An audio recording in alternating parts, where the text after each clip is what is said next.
Oke, assalamualaikum warahmatullahi wabarakatuh. Oke, kali ini kita akan bahas soal lanjutan dari video sebelumnya ya, tentang hukum Archimedes.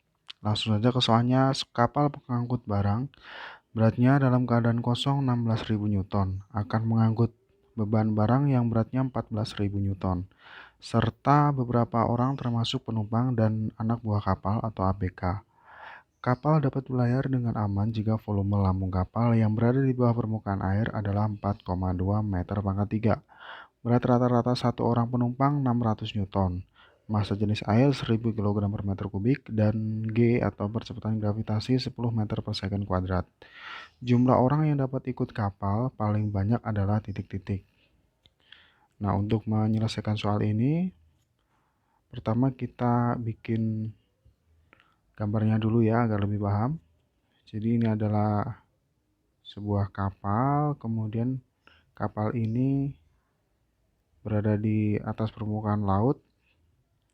Nah, kapal ini kan bisa mengapung di atas laut karena dia ditahan oleh air ya. Jadi air ini memberi gaya kepada kapal yang disebut dengan gaya ke atas atau gaya apung. Sementara kapal sendiri dan barang-barangnya itu bukan mempunyai berat yang arahnya ke bawah. Agar benda tetap terapung atau kapal tetap terapung, maka gaya apungnya itu harus lebih besar daripada beratnya kapal.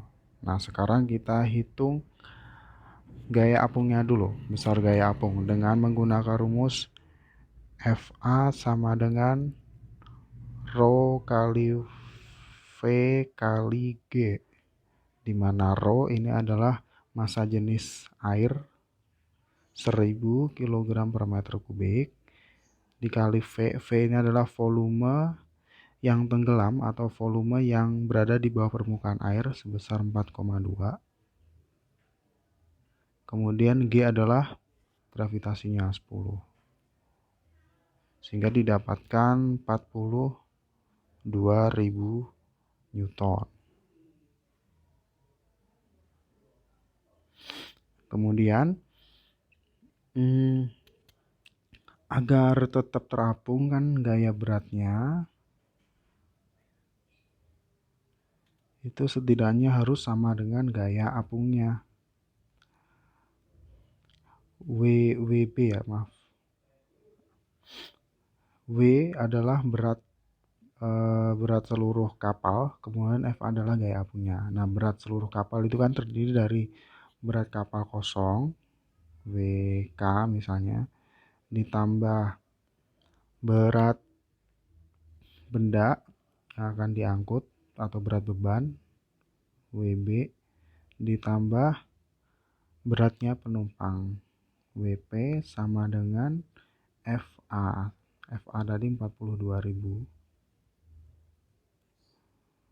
Oke, sekarang kita lanjutkan di atas. WK berat kapal 14.000, berarti 14.000 ditambah beratnya benda itu 16.000. Kebalik ya.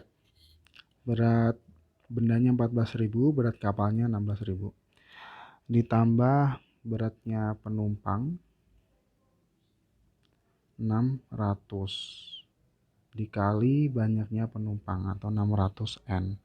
N adalah banyaknya penumpang sama dengan tadi 42.000. Oke, sekarang kita jumlah 14.000 ditambah 16.000 itu sama dengan 30.000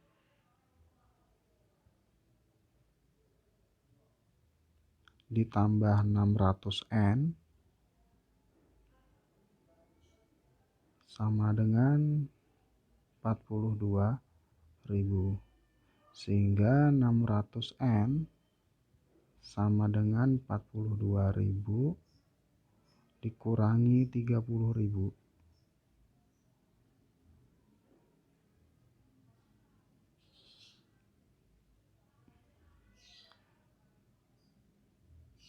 Berarti 600 N sama dengan 42.000 dikurangi 30.000, 12.000. 12.000, sehingga N sama dengan 12.000 dibagi 600. Kita coret 120 dibagi 6 sama dengan 20. Jadi banyaknya penumpang maksimum yang dapat diangkut adalah 20 orang. Berarti jawabannya adalah C. Oke, soal selanjutnya. Sebuah mobil mainan dilepas dari titik P ke titik S melewati lintasan seperti gambar berikut. Grafik kecepatan terhadap waktu atau VT yang menggambarkan gerak mobil mainan tersebut adalah titik-titik. Nah, dilihat dari gambar, mobil ini bergerak menurun, kemudian mendatar, kemudian menanjak. Pada saat mobil menurun, itu kecepatannya akan menjadi lebih besar atau semakin besar. Berarti grafik yang paling tepat adalah A. Kemudian pada saat mobil bergerak mendatar itu mengalami GLB atau kecepatannya tetap. Berarti dari naik kemudian mendatar. Kemudian pada saat menanjak kecepatannya makin berkurang. Berarti makin berkurang artinya kecepatannya turun. Nah, berarti jawabannya adalah A. 4 buah benda yang masanya masing-masing sebesar 4 kg dikenai gaya seperti ditunjukkan pada gambar berikut. Benda yang mengalami percepatan terbesar dan terkecil berturut-turut adalah titik-titik. Nah, untuk menjawab soal ini kita harus tahu dulu berapakah resultan gaya dari masing-masing benda. Ini mempunyai massa semuanya sama, yaitu 4 kg, berarti percepatan itu hanya tergantung pada resultan gayanya. Resultan terbesar, percepatan terbesar itu yang mempunyai resultan gaya paling besar. Atau percepatan terkecil berarti yang mempunyai resultan gaya paling kecil. Nah, sekarang kita cari satu resultan gayanya. Gambar nomor 1, perhatikan 12 ke kiri min dikurangi 20 ditambah 16 sama dengan min 32 ditambah 16 sama dengan min 16. Kemudian nomor 2,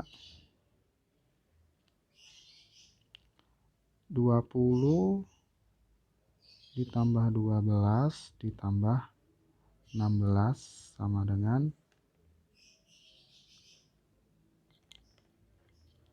38 Newton. Nomor 3, 20 dikurangi 16 ditambah 12 sama dengan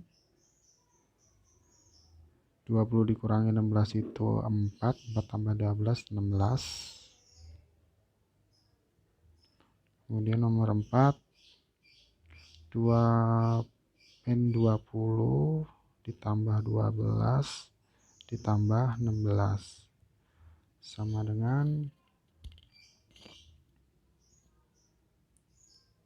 8 Newton.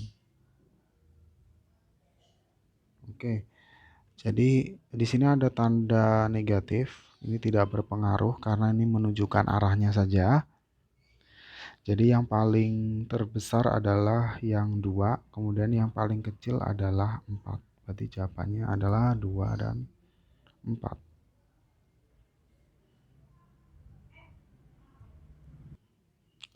Oke, soal selanjutnya. Budi yang memiliki gaya dorong maksimal 200 Newton kesulitan mendorong sebuah lemari seperti ditunjukkan pada gambar berikut. Karena gaya gesekan antara lantai dengan lemari 250 Newton. Untuk membantu Budi, ada 5 orang dengan kemampuan gaya dorong maksimum masing-masing ditunjukkan dalam tabel berikut ini. Agar lemari dapat didorong dengan usaha 7.000 Joule dan berpindah sejauh 10 meter, maka orang yang dapat menolong Budi adalah titik-titik. Nah, untuk mencari gaya, kita bisa menggunakan rumus usaha, di mana usaha atau W itu kan sama dengan F dikali S. Di sini usaha yang harus dikerjakan itu kan 7.000 Joule. Berarti 7.000 sama dengan F. F-nya kita belum tahu. Dikali S. S adalah perpindahannya. Perpindahannya sejauh 10 meter. Sehingga F sama dengan 700 dibagi 10 sama dengan 7.000 ya. 7.000 dibagi 10 sama dengan 700 Newton.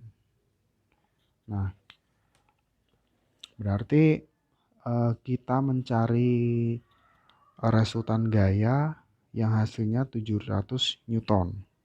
Nah, sekarang kita lihat dulu soalnya. Budi yang memiliki gaya dorong 200 Newton. Jadi ini ada lemari, kemudian didorong oleh Budi sebesar 200 Newton. Kemudian karena lemari ini bersentuhan dengan lantai, ada gesekan dengan lantai yang besarnya 250 Newton. Nah, gaya gesek ini selalu melawan gerakan dari Budi ya, jadi melawan dari dorongan itu. Nah, kalau kita cari resultannya 200 dikurangi 250 itu kan sama dengan minus 50 Newton. Nah, sekarang karena Budi ini tidak kuat, dia kan mencari bantuan yang ada di tabel ya, Andi, Edi, Malik, Jamal, dan Zidan. Nah, kita cari resultan gaya yang nanti kalau dijumlah itu hasilnya harus 700 Newton. Nah, jawabannya adalah D. Kenapa D? Karena kalau kita hitung, Andi itu kan 250.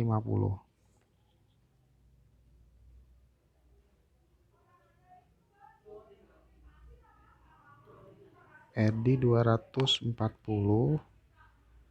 ditambah Zidan 260 ditambah Andi 250. Kemudian tadi masih ada resultan gaya yang sebelum dibantu itu kan minus 50. Berarti ya dikurangi 50, ini hasilnya sebesar 700. Nah, berarti jawabannya adalah D.